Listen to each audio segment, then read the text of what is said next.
guys, Meredith Gorman here, and are you still not subscribed to Matt's channel? Well, if you're not, hit the subscribe button because he's giving out free picks each and every week.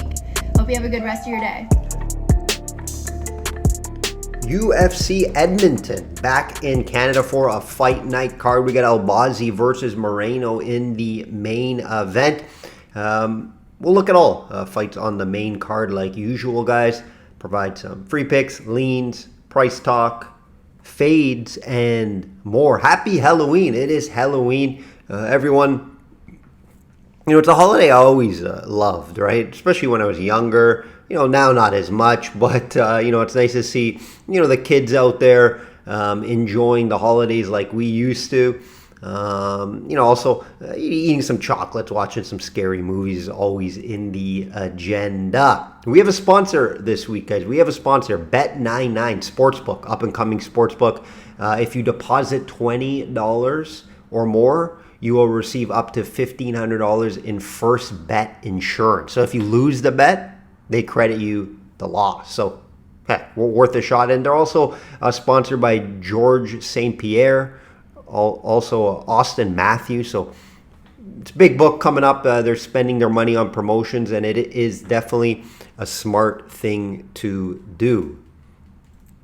Bonus bet code is BETMAX. Enter BETMAX, and you will receive that bonus. That's my personal betting code for all these sports books. We'll have some more throughout the weeks. UFC 308 recap.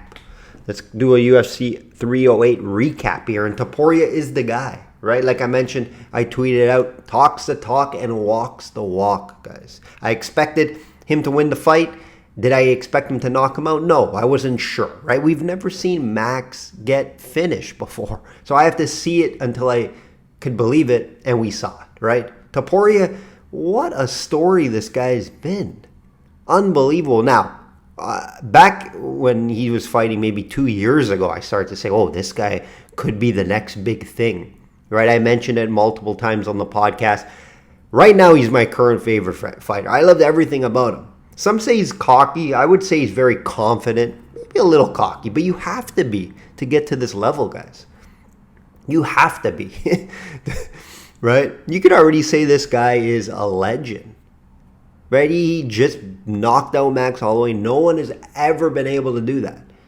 And then he knocked out Volkanovski back-to-back, guys. Those two guys are legends, two Hall of Famers already, and Topuria knocks out both of them. Wow. Very impressive. Very impressive. So, we were on Topuria in a 2-fight parlay, a 3-fight parlay, which are a rare one.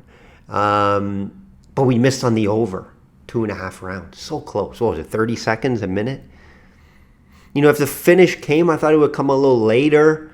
I thought Max would be able to handle, and he did. Guys, you could say that Max was winning the fight on the judges' scorecards. He won round 1. You could say that it was a close fight, right? Close fight. But then he got kind of more into a slugfest. Where Topuria does his best work is it closer to the cage, and Max wasn't able to move around. I thought Max needed to move a little more and, not go into Topuria's strength, which is, trade shots, get in close on him. You can't do that against Topuria. And Max kind of did that in the 3rd round. Love to see what's next for Topuria. It should be the winner between Lopez and Volkanovski. And then maybe Topuria needs to move up or something, right? Because he's going to run through his division fairly easy. I think he would beat Lopez. Right? Lopez is not going to be able to bring him down in my eyes. And on the feet, Topuria is going to be much better. So I don't know how Lopez wins that fight. Volkanovski probably could give him a better fight, maybe bounce back after that loss, but we will see. I think Topuria just, runs through his division. Chimaev came out fast as expected, and Whitaker needed to avoid the second round of, Chimaev's pressure, and he wasn't able to, and it was a tough way because he discolorated his jaw or broke his jaw. Something happened, right? We don't know exactly what happened there, but that's why he tapped. It wasn't like, Chimaev, caught him in a submission or something, right? I don't know where the actual jaw injury happened, if it was from a punch or elbow prior, maybe cranked his neck, it's possible, but just tough to see that happen, right? Maybe he would have been able to survive it if that did not happen. So tough spot there, right? Chimaev was able to bounce back after all the adversity, right? Lots of talk about him and his injuries and his sickness, etc. So it was kind of hard to predict how he was going to come out in that fight. I stayed away from the side, missed on the over and rounds on this fight here. But yeah, Chimaev was very impressive, and he should get the next title shot, right? I believe he should get the next title shot against DDP, and I think he beats DDP. The only way to beat Chimaev is if you can survive the first couple rounds, and I believe his grappling wrestling is better than everyone's in the division. So if you can avoid the early onslaught from Chimaev, yes, you have a shot to win the fight. It's just very difficult to do. And you can see when he was fighting Usman and when he was fighting Burns, they were able to do that, but they still lost the fight, right? So yes, if DDP could avoid, it's going to be a 5-round fight. So if DDP can avoid, getting finished in first, second, or third round, advantage DDP. But could you, is the question. Hopefully we find out soon. Ankalaev got it done. We were on the Ankalaev side, but just not impressive, right? The UFC, I get why they don't like him, right? He doesn't really finish a lot of fights when he's fighting up in competition. This fight was very boring, to be honest. Ankalaev, he won the fight, obviously, but just, no, he didn't really land any big shots or didn't get any takedowns. It was just not impressive. Even though I do think it's a tough matchup for Pereira, Pereira probably wins the fight. Ankalaev, I do believe, she should in that fight just try to wrestle. But we'll see if it happens next. I know the UFC is not high in Ankalaev. We'll see what happens. Nice win for Lerone Murphy. We were on him. I took him by decision at minus 130 to avoid that big price, right? Only way Murphy wins that fight was by decision. And he did win that fight. No profit on the card. Mainly due to the Topuria fight not going over that 2.5 rounds. So we lost 30 seconds a minute whenever that ended. So tough loss there. Pay-per-view update here. It's been a big year in the UFC, like most years, right? In the UFC, pay-per-view update 29-13. Obviously, we had that crazy record. We were going to get some bad luck. Some has come to us as of late. But 29-13 average line plus money, guys. Very happy with that. Very happy with that. 70% 2-fight parlays, 2023, 2024. That is long term. That's some of the highlights in the UFC this past year or two. Let's get right into the card, guys. Let's get right into the card. Shop around, have multiple sports books. Like I mentioned, get the best number out there. Have money in multiple sports books. I can't stress that enough. Main event, Moreno, minus 160 versus Albazi, plus 130. Should be a fun, competitive main event, right? It's a fight night card. So this is fine for a fight night main event, right? And it is a tricky handicap, this fight. We have Moreno who's coming off back-to-back losses where he didn't look himself. Took some time off, and he mentioned he needed the time off to reset after those losses. A bit concerning. Fighting demons, mental side of the game. So it can be a difficult handicap at times, not knowing how Moreno will really come back, right? From those two losses, from the mental side of the game. Albazi undefeated in the UFC. Only noticeable win though last time it was against Kai Kara France, and it was super close. Some people had Kai Kara France winning that fight, and I wouldn't argue with that. Or just split decision win for Albazi. Concerning thing in that fight, I went back and watched it. Kai Kara France got takedowns in that fight. And he's not known for takedowns, guys. When I look at Albazi's numbers, he has poor takedown defense at 40%. You always think he's like a wrestler and he has wrestling or good takedown defense. He doesn't. 40% takedown defense. And Moreno can wrestle. So Moreno is going to have the wrestling and grappling advantage in this fight. From a stat standpoint, Moreno wins it all in categories. If you're just looking at stats, he's better everywhere. striking volume, accuracy, takedown defense, takedowns.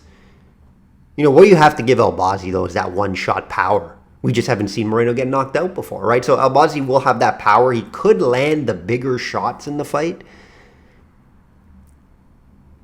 But Moreno's going to have, the takedowns and also the volume advantage in my eyes. You also have a reach and height advantage. Not nothing drastic, but, worth mentioning. The only concern I have is, Moreno losing the 2 in a row, taking the time off. How much does he want it? He did mention he needed the time off, and he didn't know how motivated he was and stuff to fight. That's why he had to take the time off. So it is difficult at times to predict how a fighter is going to bounce back when they experience that type of, mental side of the game. It is very difficult. If I look at stats, if I look at the fight, Moreno should win this fight. It's just how confident is he coming into this fight? Are we going to see his old self here? There's a lot of questions, right? We know his durability will be there. I don't see Albazi knocking him out, guys. We just haven't seen it, right? We have not seen it. But we are going to have to worry about that power punch. Moreno will have to worry about that. He's very low volume, Albazi. 2.8 significant strikes per 15, guys. Very low volume, right? 5-round fight favors Moreno as well here. And the price at minus 160 is not terrible. It is difficult to call an outcome. It is difficult. So the minus 160 is okay to bet. Shop around, maybe get 150 out there. But, a lot of things do favor Moreno here besides the unknown of the mental side of the game. So because of that, if I do bet Moreno, it can't be a large unit. Just because I don't know how he's going to bounce back from that mental side of the game. Right? Always something to be concerned about. So, yeah, I'm excited to see how he does bounce back.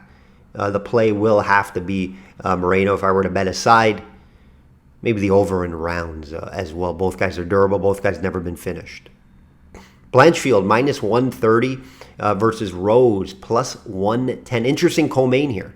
We have Blanchfield coming off her first loss in the UFC. If she won that fight, she could have got a title shot. Ferro is right there. Ferro will get the next title shot, in my opinion. Rose is coming off back-to-back wins versus Cortez and Ribas. A little down. She went down in competition a little bit to get these wins. This is a very straightforward handicap, this matchup, guys. Blanchfield wants to get the fight down to the ground, wants to control Rose there, and be heavy on top, control the fight down on the ground. No secret. Rose wants to keep it on the feet, dance around. Her movement will be better striker. It's a classic grappler versus striker matchup here, guys. Right? Now, Ferro was able to avoid the takedown defense. However, her takedown defense is very good. That's why I was on Ferro in that fight. Right? Ferro was able to win due to her striking just being levels above her. Right? Blanchfield's striking is poor. I wouldn't say poor. I would say fair. How about that? Right? And, Rose, when you look at her numbers overall in her takedown defense, is not great. 59% in her career. So, it is a tough handicap. I won't be betting this fight, at least from a side standpoint. I love the over 2.5 rounds fight to go the distance. But very difficult to call a side here, right? So, yes, you see Rose plus 110, maybe small unit on Rose plus 110. I wouldn't blame you for doing that. But, Blanchfield could just easily control her on the ground, win the fight. On the ground. It's very possible here, right? It's not the best matchup for Rose. Unless she can keep it standing. Ferro was able to keep it standing. Maybe she learned something from that. But Ferro's a much better wrestler and has the much better takedown defense. So keep that in mind here, guys. Not a fight I'm running to the window to. Not a fight I'm excited to bet from a side standpoint. I like the over 2.5 rounds. You will have to pay up for it, of course. But that's the only way I can really look in this fight. Lewis plus 150 versus Denise minus 174. You know, the only time you want to take a shot on Lewis, in my eyes, is when he's plus money. You can't bet the guy as a favorite. As a plus money underdog, sure, he can land that big shot. And in this fight, I think he has two ways to win it, actually. Obviously, the big shot on the feet, because Denise will want to keep this standing as a high-level kickboxer. Denise will actually be the better striker. But Lewis could wrestle in this fight. Is he going to follow that game plan, though? Right? That's the big question. Is he going to follow the smart game plan? Denise has no wrestling at all. He's very raw and green, very good kickboxer, but you can take him down. Lane was able to control him for like a whole round on the ground. So Lewis can wrestle a little bit. We've seen it before. And if he gets you down to the ground, he has that dangerous ground and pound. Is he going to fight smart, though, and just try to win the fight boring? No, I wouldn't say it boring if you take him down and have some ground and pound. But I don't expect Lewis to take him down and just lay on him. He'll try to ground and pound him, and he has that heavy ground and pound to win the fight. So I get it if you're going to bet Lewis here at plus 150. I get it. That's the way I would have to look as well. Now, Denise, if this fight just stays standing, Denise could pick him apart, hurt him on the feet. It's very possible. Very possible.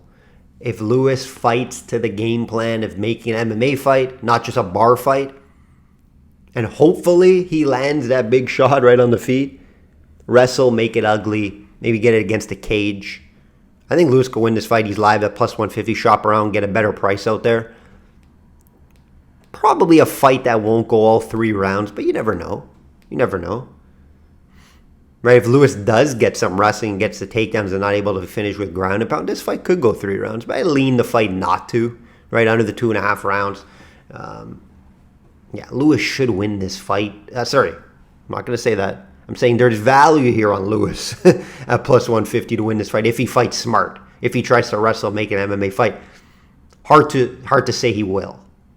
Right? He's not a guy at times that tries to follow game plans. So keep that in mind if you're going to bet this fight, guys. Machado minus 160 versus Ribeiro plus 130. It's an ugly one here, guys. You know, both guys coming off back-to-back losses.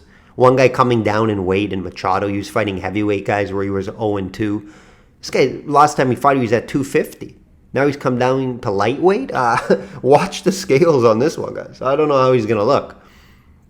Maybe there's a good thing for him. I don't know. But at this price, coming down in weight, I don't know how it's going to translate. Right? Very difficult. Fun fact here, Machado is actually fighting out of Canada. So that's something I guess worth mentioning here. Ribeiro just not high on the guy. He's a one-shot power guy. If he lands that big shot, he can hurt you. But he has 7 losses in his career. Low volume with power type of guy. Looks big, right? He's a big guy. But a heavyweight coming down to lightweight, he's not going to be the bigger guy here. Right? Poor defense as well from Ribeiro. He could mix in some wrestling. It'll be interesting to see. However, Machado's takedown defense is very good at over 80%, and I think he's going to be the bigger, stronger guy. So yeah, I would actually lean Machado here. It's just you're worried about how the weight cut. If this fight gets in the second, third round, how will the weight cut affect him? Right? So again, handicap concern there. Before I talked about the handicap mental game concern, here's a weight cut concern. I haven't seen him at lightweight before. He maybe has fought before in his career at lightweight. I don't know. Light heavyweight. I just haven't seen it personally, especially in the UFC, right? They were both at heavyweight. So, concern there. Not going to be making my betting card for this weekend. Barreau minus 200 versus Stolfus plus 170. Another Canadian here. A total of 8 on this card. And it's a very winnable fight for Barreau. I think they're giving him a nice matchup here to bounce back after back-to-back losses against good fighters, though, right? Pfeiffer and Chris Curtis, right? This is a big step down in Stolfus, right? Stolfus is known for fighting lower in cards against lower-level competition. 2 of his last 3 fights have been knockouts, too, guys. It's concerning for me. Concerning. Last knockout was bad too. He was out for a while apparently. And he wasn't cleared for the UFC until recently to fight. And both of those losses and KOs were in the first round. Very concerning for me. I give Stolfus the wrestling advantage here. That's one concern. However, Barreau does have some solid takedown defense at around 70%. He's very strong. He's a hard guy you could take him down, but he's hard to keep down from what I've seen on tape and in the stats department here. So I think Barreau will land the bigger shots on the feet. I think he's a better striker, stronger guy in there. I believe he finds a way, right? Stolfus, I also don't like his volume at 3.5 significant strikes per minute compared to the Canadian at over 6. So if this does get to the judges' scorecards, I believe the Canadian wins the fight due to his volume on the feet, maybe landing the bigger shots as well, maybe providing more damage. I don't think Stolfus will be able to just wrestle for 3 rounds in here and control Barrio. I don't believe so. So I do feel comfortable. No, I don't feel comfortable betting Barreau at minus 200. Don't get me wrong. But I do believe it's a good matchup for him. I do believe he gets the win on home soil here. It's just difficult to bet him at the price. Interesting one here to open up the main card, and mainly due to Malott. How is he going to bounce back? I'm very intrigued. And again, we talked about the mental game. Moreno, we have a mental situation here as well. Minus 250 for Malott versus Giles plus 220. Malott was talked about, the next big superstar to come out of Canada. Until it all fall apart with 30 seconds left in a fight against a very durable gatekeeper veteran type of guy, Neil Magny. Malott was dominating the fight for 2.5 rounds versus Magny. And then it all fell apart. And it was mainly due to cardio and a tough decision as well in that fight, late in the fight. And he just kind of gassed out late in the fight. That's pretty much what happened here. And Magny took advantage. Got on top, got the ground and pound finish. Malott will have to fight the demons coming into this fight. A lot of talk.